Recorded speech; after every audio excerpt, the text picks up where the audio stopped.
Hello बच्चों, आज हम लोग क्लास 9th का बायो का चैप्टर स्टार्ट करेंगे। चैप्टर का नाम है फंडामेंटल यूनिट ऑफ लाइफ। ठीक है, तो आज हम लोग बायो स्टार्ट करेंगे क्लास 9th का। चैप्टर का नाम है फंडामेंटल यूनिट ऑफ लाइफ। ठीक है, तो ये तुम्हारे चैप्टर का नाम है फंडामेंटल यूनिट ऑफ लाइफ। तो फंडामेंटल यूनिट ऑफ लाइफ मतलब होता है इसका जनरली मौलिक इकाई, बेसिक मतलब सबसे छोटी या बेसिक इकाई। ठीक है, तो फंडामेंटल यूनिट ऑफ लाइफ क्या है? तो ये सेल होता है। सेल, कोशिका, सबसे छोटी इकाई या मौलिक इकाई लाइफ की कोशिका। ठीक है, सेल। तो इस पूरे चैप्टर में हम लोग सेल से रिलेटेड सारी बातें करेंगे। ठीक है, तो अब हम लोगों को सबसे पहले पता होना चाहिए सेल क्या होता है।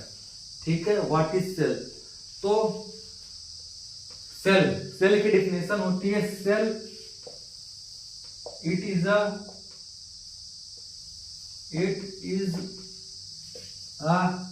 Structural and functional unit of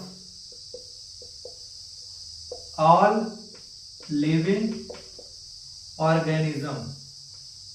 ठीक है, तो सेल क्या होता है? सेल होता है structural and functional unit of all living organism.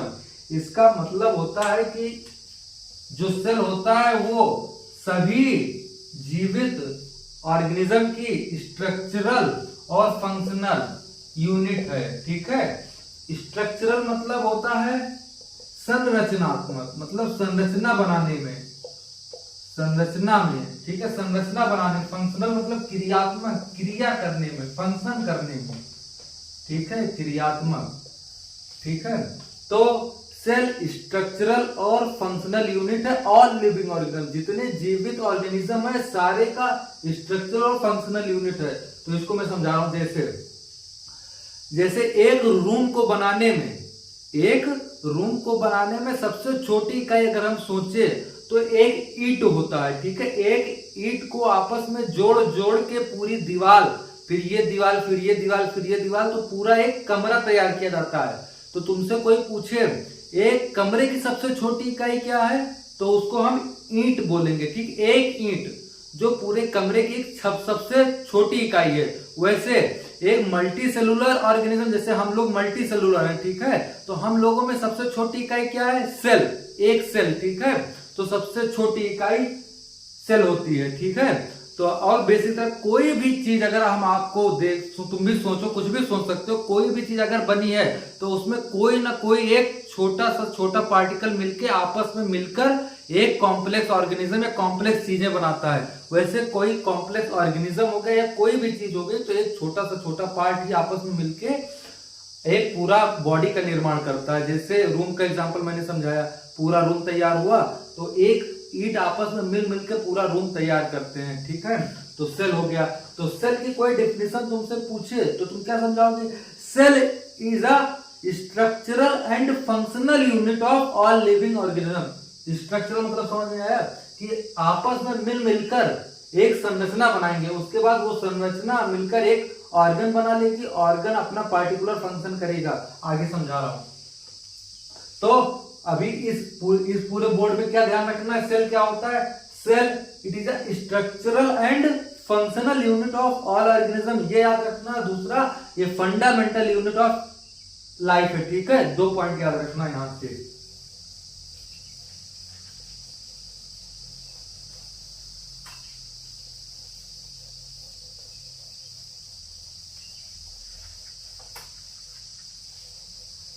अब देखो, तो सेल आपस में मिलकर, ठीक है, एक सेल मिला, फिर दूसरा सेल मिला, फिर तीसरा सेल मिला, फिर चौथा सेल, आपस में सेल मिलकर टिश्यू बनाते हैं। ठीक है, फिर टिश्यू आपस में मिलकर ऑर्गन बनाते हैं, ऑर्गन। ठीक है, फिर ऑर्गन आपस में मिलकर ऑर्गन सिस्टम बनाते हैं, ऑर्गन सिस्टम। फिर ऑर्गन सिस्टम आपस में मिलके कंप्लीट ऑर्गेनिज्म बनता है, ठीक है, कंप्लीट ऑर्गेनिज्म। जैसे हम लोगों में एक छोटा सेल आपस में मिलकर सेल टिश्यू बनाते हैं, ठीक है, टिश्यू फिर आपस में मिलकर एक ऑर्गन बनाते हैं। जैसे ऑर्गन, जैसे हमारा किडनी हो गया, लीवर हो गया, स्टमक हो गया, या कुछ भी हो गया, ये सब पेनक्रियाज हो गया, ये सब ऑर्गन है। तो ये सब आपस में मिलकर क्या, पहले वो एक सेल थे, सेल आपस में मिलकर टिश्यू बना, टिश्यू फिर ऑर्गन बन गया, फिर ये सारे आपस में मिलकर ऑर्गन, पूरा सिस्टम तैयार हो गया ना, पूरा एक ऑर्गेनिज्म तैयार हो गया ना। तो इसीलिए सेल सबसे छोटी इकाई क्या हुआ, सेल। अगर सेल नहीं होगा तो टिश्यू बनेगा, नहीं बनेगा, ठीक है, टिश्यू नहीं बनेगा तो ऑर्गन भी नहीं बनेगा, ऑर्गन नहीं बनेगा तो ऑर्गन सिस्टम नहीं बनेगा, ऑर्गन सिस्टम नहीं बनेगा तो कंप्लीट ऑर्गेनिज्म नहीं बनेगा। तो इसीलिए बोला जाता है सेल को क्या, cell is a structural, structural मतलब संरचना बनाने में। अगर सेल नहीं होगा तो कोई ऑर्गन बनेगा, हमारा लीवर बन पाएगा, हमारा किडनी बन पाएगा, नहीं बन पाएगा ना, क्योंकि किडनी बनाने के लिए सबसे छोटी इकाई सेल होनी चाहिए ना। तो सेल ही तो आपस में मिलकर टिश्यू, फिर टिश्यू से ऑर्गन, फिर ऑर्गन से ऑर्गन सिस्टम, फिर कंप्लीट ऑर्गेनिज्म बनता है ना। तो इसीलिए सेल को क्या बोला, स्ट्रक्चरल। उसके बाद क्या बोला, structural and functional, functional unit of all living organism. अब फंक्शनल कैसे, देखो स्ट्रक्चरल तो समझ में आया, अगर सेल नहीं होगा तो ऑर्गन नहीं बन पाएगा। तो संरचना बनाने में भी, कंप्लीट ऑर्गेनिज्म को बनाने में भी ये सेल महत्वपूर्ण है ना। अगर सेल नहीं होगा तो कंप्लीट ऑर्गेनिज्म नहीं बनेगा ना। अब वैसे फंक्शनल देखो, अब सेल अगर है तो ऑर्गन बना, ऑर्गन बना तो पार्टिकुलर हमारे जो शरीर में ऑर्गन होता है वो डिफरेंट डिफरेंट फंक्शन करता है ना। जैसे पैंक्रियाज हो गया, स्टमक हो गया, ये सब डाइजेशन में एंजाइम रिलीज करते हैं, किडनी हो गया ब्लड को फिल्टर कर रहा है, ठीक है, लीवर हो गया ये भी एंजाइम रिलीज कर रहा है। तो अलग अलग सबका फंक्शन होता है। तो अगर सेल नहीं होगा तो ऑर्गन नहीं बनेगा, अगर ऑर्गन नहीं बना तो कोई फंक्शन नहीं हो पाएगा ना। जैसे किडनी ब्लड को फिल्टर कर रही है, ठीक है, तो ब्लड को फिल्टर कैसे करेगी, अगर किडनी बनी है तभी तो फिल्टर करेगी। अगर सेल नहीं होगा तो किडनी नहीं बनेगी, अगर किडनी नहीं बनेगी तो ब्लड फिल्टर नहीं होगा।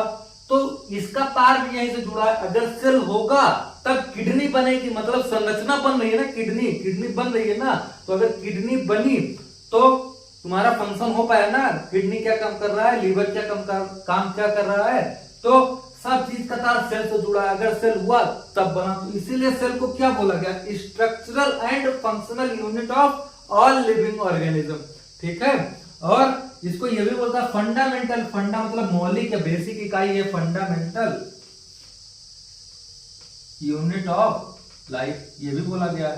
तो दोनों बात यहां से हो गई। तो सेल बहुत महत्वपूर्ण इकाई होती है हमारे एक कंप्लीट ऑर्गेनिज्म, कॉम्प्लेक्स ऑर्गेनिज्म या यूनिसेलुलर ऑर्गेनिज्म हो या मल्टीसेलुलर ऑर्गेनिज्म हो, तो तुम्हारा ये पूरा सिस्टम होगा। तो पूरे बोर्ड में क्या बात ध्यान रखनी है, सेल क्या होती है, सेल क्या होता है, cell structural and functional unit है किसका, ऑल लिविंग ऑर्गेनिज्म, जितने जीवित लोग हैं सबका क्या है, स्ट्रक्चरल और फंक्शनल यूनिट है। स्ट्रक्चरल क्यों है, किसी को समझाना हुआ तो समझाने के लिए कैसे, सेल आपस में मिलकर टिश्यू बनाते हैं, टिश्यू से ऑर्गन बनता है, ऑर्गन से ऑर्गन सिस्टम, तभी तो ऑर्गेनिज्म बना। अगर सेल नहीं होगा तो टिश्यू नहीं बनेगा, टिश्यू नहीं बनेगा तो ऑर्गन नहीं बनेगा, ऑर्गन नहीं बनेगा तो ऑर्गन सिस्टम नहीं बनेगा, ऑर्गन सिस्टम नहीं बनेगा तो ऑर्गेनिज्म ही नहीं बनेगा ना। तो बेसिक यूनिट ये हो गई। उसके बाद फंक्शनल हो गया।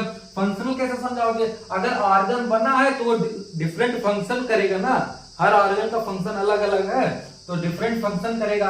तो अगर ऑर्गन ही नहीं बनेगा तो फंक्शन कैसे करेगा, तो फंक्शन करने में भी और संरचना बनाने में दोनों का सेल का योगदान होगा। अगर सेल नहीं होगा तो ये दोनों चीजें नहीं बनेंगे, ठीक है। तो पूरे बोर्ड में ये 2-3 पॉइंट याद रखना है। अब आगे चलते हैं।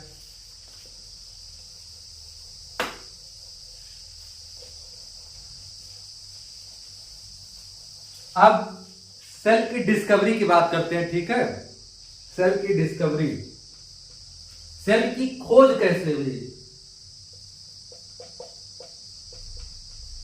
आप देखो सेल की डिस्कवरी में बताता हूं। सेल की डिस्कवरी जो हुई थी वो एक साइंटिस्ट थे जिनका नाम रॉबर्ट हुक था। रॉबर्ट हुक ने एक पेड़ की छाल में, छाल मतलब कॉर्क होता है जो बाहर से देखते हो तो छाल टाइप में दिखता है, तो उस छाल में देखा था एक हनी कॉम्ब मतलब कि जो मधुमक्खियां अपना वो छत्ता बनाती है उसके जैसा एक स्ट्रक्चर देखा था। उस स्ट्रक्चर में उन्होंने एक डेड सेल को देखा था। उन्होंने जो चीज देखा था ना उसका नाम इस सेल उन्होंने खुद रखा था। तो सेल की सबसे पहले डिस्कवरी हुई थी, रॉबर्ट हुक साइंटिस्ट थे। रॉबर्ट हुक साइंटिस्ट थे, एक रॉबर्ट हुक साइंटिस्ट थे 1665 में उन्होंने एक हनी कॉम्ब लाइक स्ट्रक्चर देखा। हनी कॉम्ब मतलब मधुमक्खी के छत्ते जैसा एक स्ट्रक्चर देखा, किसमें? इन कॉर्क में, छाल होती पेड़ की छाल में देखा था। और उन्होंने क्या टर्म यूज किया? सेल टर्म यूज किया था, ठीक है। वो क्या थी? डेड था, डेड सेल थी, ठीक है। तो ये डिस्कवरी, और डिस्कवरी का दूसरा पॉइंट है, दूसरा साइंट आए थे, उसका दूसरे साइंटिस्ट आए थे Antonie van Leeuwenhoek. Antonie Leeuwenhoek आए थे, ठीक है। इन्होंने 1674 में लिविंग सेल्स को देखा था, लिविंग सेल्स के बारे में बताया था। और डिफरेंट बैक्टीरिया की भी स्टडी की थी, डिफरेंट बैक्टीरिया की स्टडी की थी, ठीक है। ये काम किया था। तो तुम्हें डिस्कवरी में केवल दो बातें याद रखनी है। पहला, रॉबर्ट हुक साइंटिस्ट आए थे सबसे पहले, जिन्होंने 1665 में पेड़ की छाल, प्लांट की कॉर्क में एक हनी कॉम्ब जैसा स्ट्रक्चर देखा जिसको सेल बोला था, जो डेड था, ठीक है। उसका दूसरे साइंटिस्ट आए एंटोनिया ल्यूवेनहॉक ने 1674 में लिविंग सेल को डिस्कवर किया और साथ में बहुत सारे डिफरेंट बैक्टीरिया को स्टडी किया। इन्होंने जब सेल को डिस्कवर किया था तो उसका नाम बोला था एनिमलक्यूल्स, ठीक है। इन्होंने ये बोला था। और रॉबर्ट हुक ने क्या बोला था? सेल बोला था। इन्होंने सेल नहीं बोला, इन्होंने एनिमलक्यूल्स बोला था, ठीक है। तो तुमसे क्वेश्चन दो तरीके से पूछा जाएगा। फर्स्ट डिस्कवरी ऑफ सेल, तो क्या जाएगा? तो फर्स्ट डिस्कवरी ऑफ सेल जाएगा रॉबर्ट हुक। अगर पूछेगा first discovery of living cell, तब एंटोनियो ल्यूवेनहॉक जाएगा। फिर तीसरा question, first discovery of dead cell, तब क्या जाएगा? रॉबर्ट हुक जाएगा, ठीक है। ये तीन डिफरेंट टाइप के क्वेश्चन पूछे जा सकते हैं। और उसके बाद एक पॉइंट और तुम लोगों की किताब में दिया गया, साइटोलॉजी क्या होती है?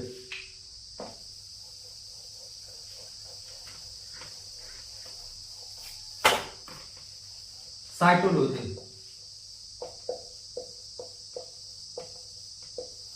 तो साइटोलॉजी क्या होती है? Study of cell and its structure, ठीक है। सेल और उसके स्ट्रक्चर को स्टडी करना ही साइटोलॉजी कहलाता है, ठीक है। तो आज के लिए इतना ही, बाकी नेक्स्ट क्लास में आएंगे। बहुत बड़ा वीडियो हो जाएगा तो अच्छा नहीं रहेगा, तुम लोग पढ़ भी नहीं पाओगे। थोड़ा थोड़ा लेक्चर डालते रहेंगे, अच्छे से पढ़ो। एक बार पूरा समरी रिवाइज कर दे रहा हूं। आज आप लोगों ने क्या पढ़ा? सबसे पहले the fundamental unit of life क्या होता है? सेल होता है, ठीक है। Fundamental unit of life cell होता है। तो सेल की डिफिनीशन क्या होती है? Cell is a structural and functional unit of all living organism, ठीक है। मतलब सभी जीवित ऑर्गेनिज्म की स्ट्रक्चरल और फंक्शनल यूनिट क्या है? सेल है। जैसे किसी भी एक कंप्लीट ऑर्गेनिज्म बनाने के लिए सबसे छोटी इकाई क्या होती है? सेल होती है। जैसे कमरा है, रूम, तो एक रूम बनाने की सबसे छोटी इकाई ईंट होती है, ठीक है। वैसे तो सेल हो गया, तो सेल की डिफिनीशन हो गई। उसके बाद हमने पढ़ा क्या था? सेल आपस में मिलके क्या बनाते हैं? टिश्यू। फिर टिश्यू आपस में मिलके ऑर्गन, फिर ऑर्गन आपस में मिलके ऑर्गन सिस्टम, फिर ऑर्गन सिस्टम आपस में मिलके एक कंप्लीट बॉडी बन जाती है, ठीक है। उसके बाद हम लोग सेल की डिस्कवरी पढ़े। तो सबसे पहले क्या पढ़ा कि रॉबर्ट हुक साइंटिस्ट आए थे 1665 में, जिन्होंने एक प्लांट की कॉर्क में, ये पॉइंट ध्यान रखना, प्लांट की कॉर्क में हनी कॉम्ब लाइक स्ट्रक्चर देखा जिसको उन्होंने सेल बोला था, जो डेड थी, ठीक है। उसके बाद दूसरे साइंटिस्ट आए एंटोन ल्यूवेनहॉक, जिन्होंने 1674 में लिविंग सेल की स्टडी की। उन्होंने सेल नहीं टर्म यूज किया, उन्होंने क्या दिया? एनिमलक्यूल्स नाम टर्म यूज किया है। और उन्होंने बहुत सारे बैक्टीरिया पर भी स्टडी किया है। उसके बाद नेक्स्ट